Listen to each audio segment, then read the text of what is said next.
नमस्कार दोस्तों, मैं हूं दामिनी यादव और आप देख रहे हैं स्पाइडी बातें। हमेशा की तरह आज भी हम एक बेहद खास मेहमान के साथ आपके पास आए हैं और ये मेहमान इतने जाने पहचाने हैं कि जिन्हें आप बरसों से देखते आ रहे हैं और देखते देखते जम के मुस्कुरा रहे हैं। तो ये मेहमान हैं जाने माने हास्य कवि सुरेंद्र शर्मा जी। अब इससे पहले कि हम सीधा आपको उनके पास लेकर जाएं और अपनी बातों का सिलसिला शुरू करें, चलिए क्यों ना उससे पहले आपको सुरेंद्र शर्मा जी के बारे में बहुत थोड़ा सा कुछ बताएं।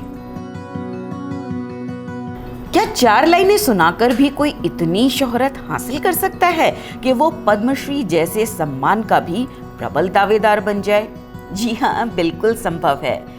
हम आज बात कर रहे हैं जाने माने हास्य कवि सुरेंद्र शर्मा जी की, जो 4 लाइनें सुना रिया हूँ कहकर अपनी पत्नी पर चुटीले चुलबुले हास्य गढ़ते गढ़ते अपने दर्शकों के दिलों में गहरे उतरते चले गए। मैं 4 लाइन सुना रही हूँ और इन 4 लाइनों में मैंने पत्नी की खूबसूरती के गुण गाए, लेकिन कितना महंगा पड़ा। मैंने पत्नी से कहा, पत्नी जी, इसमें हंसने की क्या बात है? आदमी जिससे डरता है जी लगा कर ही बोलता।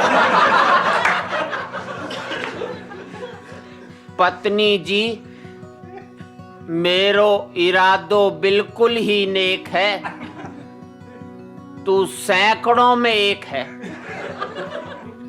घरवाली बोली, बेवकूफ मत बनाओ, बाकी 99 कौन है या बताओ।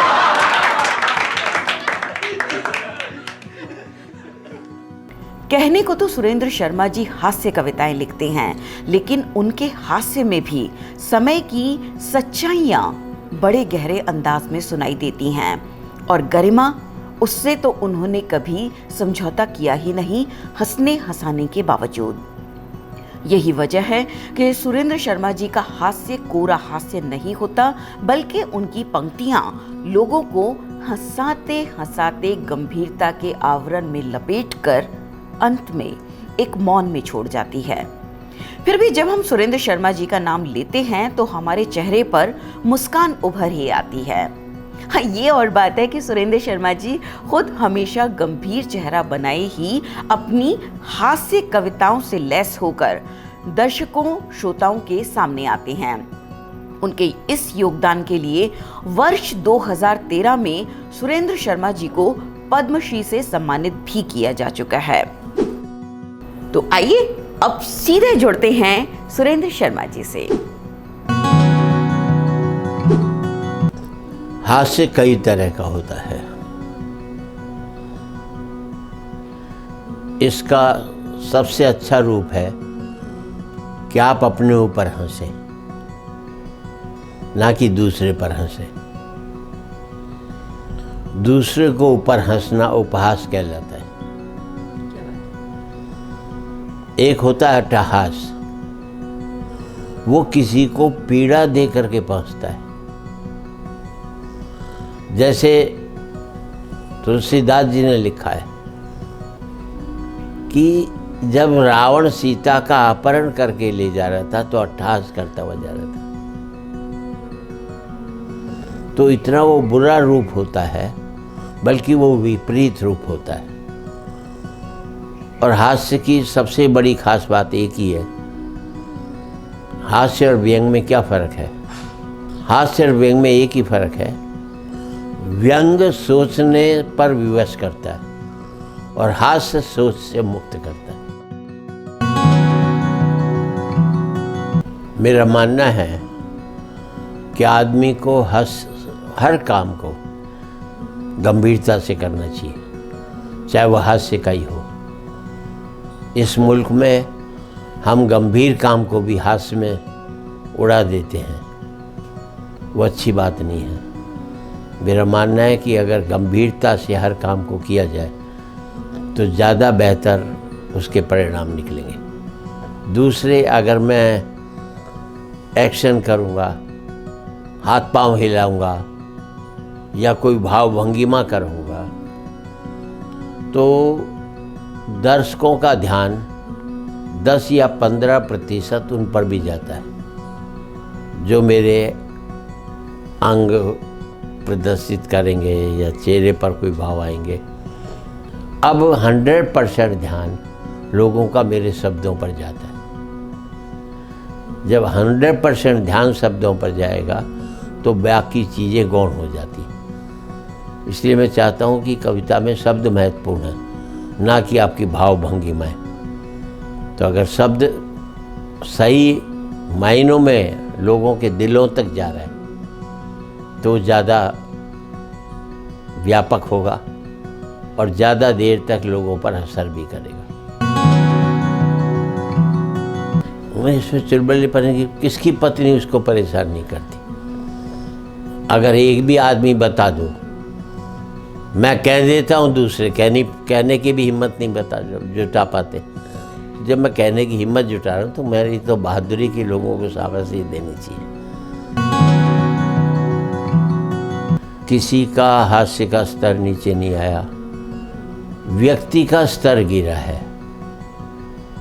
जब व्यक्ति का स्तर गिरता है तो उस व्यक्ति में से कोई कवि बनता है, कोई पत्रकार बनता है, कोई नेता बनता है, कोई साधु बनता है, कोई तीसरे क्षेत्र में जाता है। स्तर जब व्यक्ति का गिरेगा तो हर एक चीज का गिरेगा। पहले अच्छा व्यक्ति का स्तर था तो कवि भी उसी श्रेणी के होते थे, पत्रकारिता भी उसी लेवल की होती थी, कला भी उसी तरह की होती थी। साधु संतों का भी जो स्वभाव था वो व्यक्तिगत में गिरवे कपड़ों का नहीं होता था, उनके अंदर भी वैसा ही भाव होता था जैसे उनके कपड़े होते। तो जब चीज़ का स्तर बढ़ाना होगा तो व्यक्ति का स्तर ठीक करना पड़ेगा। जब उसका गिरेगा तो हर एक चीज़ का, चाहे वो हास्य हो, चाहे और कोई बातें हो, चाहे पेंटिंग्स हो, चाहे कलाकृतियाँ हो, चाहे राजनीति हो या धर्म हो या पत्रकारिता हो, उन सब का ही गिरेगा। बतौर प्रोफेशन तो मेरा तो मुख्य यही है प्रोफेशन, और इसके ज़रिए मैं घर का खर्चा और सारी सुख सुविधाएं बटोरता हूँ। पर मेरे बच्चों का केमिकल का काम है जो कि 100 करोड़ से ऊपर की उनकी टर्नओवर है। फिर मैं एक हॉस्पिटल से जुड़ा हूँ, संत परमानंद हॉस्पिटल, जो कि सिविल लाइंस में भी है और एक रिंग रोड के ऊपर भी है। उसमें वरिष्ठ उप प्रधान में हूँ, तो वहाँ भी है। जब लोग कोरोना में दुबके पड़े हुए थे घर में, मैं रात के 1:30 बजे ऑक्सीजन के लिए ऑक्सीजन प्लांट पर जाता था, चाहे 70 किलोमीटर हो चाहे 80 किलोमीटर हो। मैं अपने हॉस्पिटल में किसी भी मरीज़ को ऑक्सीजन की कमी की वजह से मरने नहीं दिया। तो उस काम को आज भी देखता हूँ। फिर एक कॉलेज है Bhagwan Parshuram technical institute, BPIT, Rohini में है। उसका इसी महीने A+ ग्रेड मिला है 12 साल के अंदर। और हमारे बच्चों का पैकेज जो हाईएस्ट पैकेज जो गया है वो 66 लाख रुपए गया है, और 10-12 स्टूडेंट्स का 40 लाख से ऊपर गया। हमारी कॉलेज की 97% प्लेसमेंट है और 8.5 लाख का एवरेज गया है। तो मैं सुबह से शाम तक अपने आप को व्यस्त रखता हूँ, मैं कभी खाली नहीं बैठा। मेरे पिताजी का दवाइयों का उत्पादन होता था, आयुर्वेदिक दवाइयों का। जब मैं 13-14 साल का था तब वो मुझे फैक्ट्री बुला लेते थे स्कूल के बाद। मैं क्या करूँगा, बोले लेबल चिपका लेना, शीशी साफ कर लेना, गोली बना लेना। तो वो आदत उन्होंने मुझसे उसी उम्र से डाली कि मैं खाली नहीं बैठ सकूं। और 12वीं पास करते ही उन्होंने मुझे बैग दे दिया हाथ में कि इन शहरों में चले जाना और वहाँ पर जा कर के दवाइयों का ऑर्डर बुक करो, लोगों से मिलो। तो ये जो सुबह से शाम तक की मेरी दिनचर्या है, मुझे काम जो है एंटरटेनमेंट लगता है, आराम को मैं एग्जर्शन मानता हूँ। तो मुझे कल रात को भी मैं 11 साढ़े 11 बजे आया, रात को IIT का कार्यक्रम था और खाना घर का खाता हूँ, चाहे रात के 2 बज जाए। मैंने कभी जंक फूड नहीं खाया ज़िंदगी में, कभी मॉर्निंग वॉक नहीं की, कभी एक्सरसाइज नहीं किया, कभी योगा नहीं किया। बस ये कि मैंने खाने पर नियंत्रण रखा और सादा खाना खाता हूँ, प्याज लहसुन भी नहीं खाता। तो उसने मुझे मेरी सेहत को भी बरकरार रखा है। और बस मुझे सबसे कठिन काम चलना आता है। मुझे चलना पड़ जाए तो वो मेरे लिए बहुत कठिन काम। बस ज़िंदगी इसी तरह चलाता हूँ। मैं Shri Ram college of commerce में पढ़ा। सेकंड ईयर में मैं फेल हुआ। उसने मुझे हाथ में डाल दिया। फेल इसलिए हम 6-7 ऐसे दोस्त थे जो सुबह से शाम तक हंसी मजाक और एक दूसरे की खिंचाई करते थे। उसमें अपने ऊपर हाथ से बर्दाश्त करने की भी हिम्मत हुई और दूसरे के ऊपर कटाक्ष करने की भी क्षमता जगी। तो वो 1 साल जो ज़िंदगी का मेरा फेल होने के दौरान गुजरा है, उसने मुझे कवि बनाया, वरना मैं अपने पिताजी के काम को संभाल रहा होता। तो कोई चीज़ ज़िंदगी में ऐसी भी आती है जो आपके लिए वरदान साबित होती है। मैंने कम से कम पिताजी के काम के अलावा मैं 15-16 इंडस्ट्री भी खोली, खाली नहीं बैठा। सड़कें भी बनाई, स्कूल भी बनाए, मेन हॉल के अशोका होटल के बैक साइड में जो नालियाँ बनती हैं बरसात के पानी की, वो काम भी किया। मोमबत्ती का भी कारखाना डाला, मैंने फोम का भी डाला, यू फोम का भी डाला, एल्युमिनियम का भी डाला, घाटा हर एक में दिया। पहली बात तो ये सोचना ही गलत है कि ज़िंदगी में तनाव है। तनाव सिर्फ सोच का है। आज से 25 साल पहले या 30 साल पहले मेरे पास साइकिल भी नहीं थी, आज मेरे पास कार है। 30-35 साल पहले मैं छत पर सोता था गर्मी के अंदर, और ज़्यादा गर्मी होती थी तो चादर पर पानी छिड़क करके सो जाता था। आज मेरे घर में ऐसी है, आज मेरी कार में ऐसी है। फिर तनाव किस बात का है? तनाव इस बात का है, मुझे मेरी 2 कार सुख नहीं देती, मेरे सगे भाई की 3 कार तकलीफ देती।